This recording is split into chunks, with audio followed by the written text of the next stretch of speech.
Welcome, everyone. I'm Sue Barber, author, former IT director for a Fortune 500 company, turned executive coach, and this is the Visibility Factor podcast, where we explore how to raise your visibility and play bigger at work and in life. We'll explore key topics and welcome guests that help you shift your thinking about yourself so you can see new possibilities for your leadership. I'm on a mission to create a visibility movement for leaders to show their value and be seen for their true talent. Are you ready to take the next step towards a higher level of visibility for yourself? Let's go. The Visibility Factor is brought to you in part by the Choose Your Life Challenge. Do you feel like it's too late to do something new? You have a good life and your basic needs are met. You have a place to live, a job that provides enough, and friends and family to share it with. But it's all passing by so quickly, and it feels like you're running out of time to do the things you wanted to do. Join Danielle McCombs and Christy Allinger, co-hosts of the Opposite of Small Talk podcast, in a 30-day interactive experience that helps you to live a more intentional life. Through a combination of live sessions, video coaching, and digital social interaction, you will be guided through a series of ideas to explore your mindset and gain confidence to live the life you want. Sign up today by visiting theoppositeofsmalltalk.com/challenge. Use promo code CHALLENGE4 for a 20% discount. That's theoppositeofsmalltalk.com/challenge and promo code CHALLENGE4. Hello, everyone. Welcome back to the Visibility Factor podcast. This is Sue Barber, your host. Today, we are going to talk about communication. I just did a speech on this yesterday, and for me, it was really a good conversation around where communication works and maybe where it doesn't work as well as we'd like it to. And so I thought I wanted to share some of the things that came out of that discussion with you and just help you think about your own communication and maybe where it's working well for you and where it isn't. So I want to start out a little bit of the conversation around our brain. I don't know if you're familiar with this or not, but our brains are actually wired to be negative. The amygdala in our brain is there to protect us by invoking the fight or flight response. So if something comes up, if we're in fear or something is maybe going to hurt us, our brains kick in and try to find a way to save us. It helps us sense danger, and that part of our brain is triggered, and it gives us the indication that we need to do something. We may need to fight, or we may need to flee, and that is there to protect us. What's interesting is that same thing can happen in a stressful situation at work too. Things get heated in a conversation, and you feel like your blood pressure is escalating. The stress response in your body is triggering that same fight or flight response in your head. And even though we aren't in any physical danger, at least I hope not, our brains view it in the same way as danger, and it tries to protect us. And when that happens, you can't always run out of the room or, if you're remote, leave the Zoom meeting, but you may want to. And how you respond in those situations is important. It demonstrates who you are as a leader. Do you say the right things at that moment? Do you react somehow in that moment that may be a positive or a negative? You have a choice. So today I wanted to share some things with you that you can do to open up communication when that happens for you. How can you deal with those situations in a good way and help you be a really strong, good leader? Now, I'm not saying everything I'm going to talk about today is going to solve it. Not everything is going to be solved with one conversation, but it's going to take practice on your part. And I want you to understand that this is a process. Sometimes rewiring the way your brain looks at things takes time. And not everything's going to work for you. Some of these ideas I'm going to share with you may work well, and others may not. But I hope that you'll at least think about them and try them. This isn't about whether they work 100% of the time. This is about how you respond to situations like this and helping you maintain a more neutral way of dealing with things that are negative or stressful. So let's go through the list that I have here, and we'll share some ideas and stories. The first one is take a break. So imagine you're in a meeting with people and things are escalating, things are getting heated, everybody is starting to get a little upset and really starting to say things that maybe they shouldn't. One of the best things you can do is actually call a timeout. Say, you know what, I need to leave the room, I need to go get something off my desk, or I need to run to the restroom or go get a glass of water. That physical action in your body will help you calm down. And it may not be a bad thing for everyone else in the room to calm down too. So maybe you're the one voice of reason in that situation that allows everybody else to react in a better way when they come back to the room. Or you can say, maybe we just need to stop the discussion today because I don't feel like we're getting anywhere, and let's come back together tomorrow when everybody's cooled down and had some time to think about it. Sometimes taking a break is the best thing that you can do because people will say things that are not needing to be said, and you need to stop that from happening. So if you don't see that things are happening in a productive way, don't be afraid to call a timeout and take a break.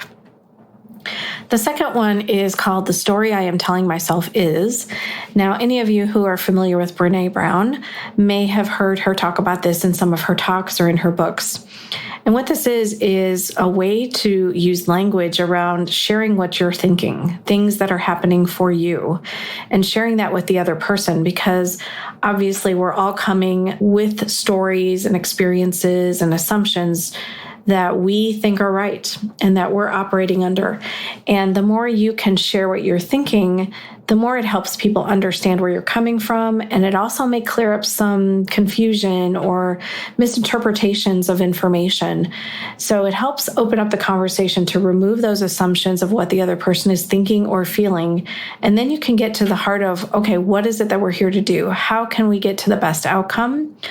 But if you're not sharing what you're thinking, if you're just keeping it to yourself, and then you're getting frustrated and people aren't listening to you or they don't know what you're thinking and you're just going in circles, it doesn't help anybody. So don't be afraid to open up and share what you're thinking. This is something that I work with a lot of teams on, especially someone who's more introverted, more shy, is very hesitant to do this. They don't want to do this in a room of people. And so the story I am telling myself gives them language to help them feel comfortable sharing that. And that's not saying that everybody else has that same experience or is thinking the same thing, but it's a true statement for me that this is the story I am telling myself in this moment. And so it kind of takes away the pressure that that person might feel and allows them to share. So I really love that. It can be helpful personally or professionally. You might need to do it with your kids or your significant other, but it allows you to have a voice in a situation where you may not feel like you're comfortable sharing it. The next one is called Assuming the Best of Others. I like to have people think about giving people the benefit of the doubt. So if someone comes in to the office or on a Zoom call with you and starts really reacting in a negative way, or they just feel like they're just in a really bad mood and it's not their norm, then try to think about what else could be happening for this person to act this way. Is it about my conversation with them right now? I think that's what happens for us usually is we'll get defensive. We may think it's about us and we'll take it personally, but maybe it has nothing to do with us. Maybe something happened to them on the way to the office, or they had a difficult conversation with one of their kids that morning. And they could be defensive for those reasons and have nothing to do with you. So you thinking about them and thinking, I wonder if something else is going on for them, could be the best thing for them. It might help slow them down and give them the opportunity to think about how they're showing up, and then for you to better understand what's going on, because otherwise you're making assumptions and that's not helpful for anybody. So assume the best of others and give them the benefit of the doubt. The next one is be curious. And this one, I call it kind of going into coach mode for me, but for you, it could be just asking questions. Thinking about when someone's talking about something, what is their point of view? Why are they coming up with this? What is different than what I'm thinking about it? Is there some common ground that we can find between the two of us to really work through this issue, whatever it is? And one of my favorite ones comes from a book called Never Split the Difference by Chris Voss. I'll link it in the show notes for you. It's an amazing book. He is a former FBI terrorist negotiator, and he has had to deal with some of the most stressful, difficult situations that none of us hopefully have ever had to deal with. And he uses this as a way to help to calm these people down in these situations where they're, holding people captive or they're robbing a bank or whatever it may be. He uses language that starts out like, it seems as if you're really, in a difficult situation here. Tell me what's happening for you. And he's doing it with a very calm voice because he knows that he can never get them to negotiate with him if he doesn't calm them down. And think about the person who's going through that situation. They're, dealing with a lot of stress. I'm sure that they're dealing with a lot of pressure from the people that they're working for, if their goal, whatever that goal may be. And so there's just a lot of stress happening. And so if he can calm them down, he can get them to start to listen to reason. So he's learned this from that perspective of his role as an FBI person, but now he's taken it into the business world. So if there's a situation where someone is just being difficult and very stressed out and not really listening, try to be the calm voice of reason and say, it seems as if you're really upset about this. Can you tell me what's happening for you? Tell me what's going on for you. Maybe they can share with you and you can have a better understanding. But if you just assume that they're not going to listen to you, then you're never going to get a resolution. So trying to look at things using questions can be a really positive thing, and going in with whatever the right questions are for you. I'm just giving you a few examples here, but think about for you what those questions could be that helps to really get to the heart of what's going on with someone. The next one is called agreements versus expectations. This is about creating clarity. So I remember many days working in corporate where I would have expectations of my team. I would have expectations of my management or my clients. And I didn't always say what those expectations were. I just assumed that they would know if I asked them to do something or I needed something, that they would, do it the same way I would do it. That was kind of a mistake on my part. No one has the same expectations that I have. They all have different ones. They all come from different backgrounds and experiences, and they just may do things differently than I do. And so if I'm not clear with what I want, then they're not going to necessarily meet the outcome that I have. So giving clear and specific outcomes when delegating or asking for something can be a really helpful thing to both of you, to you as the person who needs something, and then to the other person who's going to do it for you. It allows the person to understand what the work is, to ask questions for clarifications. Sometimes I'll use wording like, play back what I just shared with you. I want to make sure I didn't forget anything. It allows you to make sure that they really understood what you want, what the timing is of when you want it, and how they're going to deliver that to you.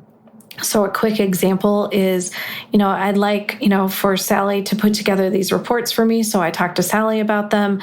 I give her some input on what I'm looking for, that I want it sent to me in email by 5 p.m. on Friday.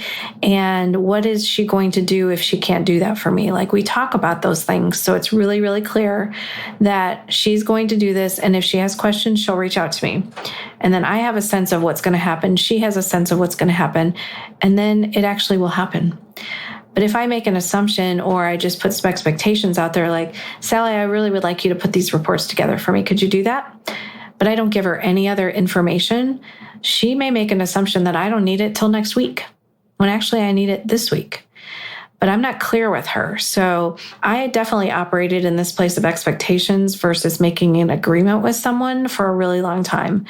And I think this is just the kindest thing you can do when you work with someone is to really focus on the agreements that you have and make sure that both sides are clear. And then the last one is putting yourself in their position, seeing things from their perspective. Think about someone that you're working with, that you want them to do something or that you're working on a project together. And if you can see it from their perspective, are they missing information that maybe you have? Do they need more context to understand the situation and what's needed? What experiences or assumptions may be getting in the way? So, for example, this can happen to any of us at any time, right? But I try to put myself in a lot of people's position, especially if something happens. My initial reaction might be to get defensive. My initial reaction might be to be negative and make assumptions about what they're doing or why they're doing it, instead of trying to put myself in their position and think the best of them. So, for example, if you're driving in your car and someone makes a left turn in front of you unexpectedly, your reaction might be to get really mad, like, oh my God, they almost hit me. What is going on? And instead of doing that, what if you think about, okay, what's some reasons why that person could have turned left in front of me? Were they in a hurry? Maybe. Were they late for a meeting? Maybe. Were they on the way to the hospital because someone was sick? Are they trying to get their child home because they were sick at school? There's any number of things that can be happening for someone that we have no idea.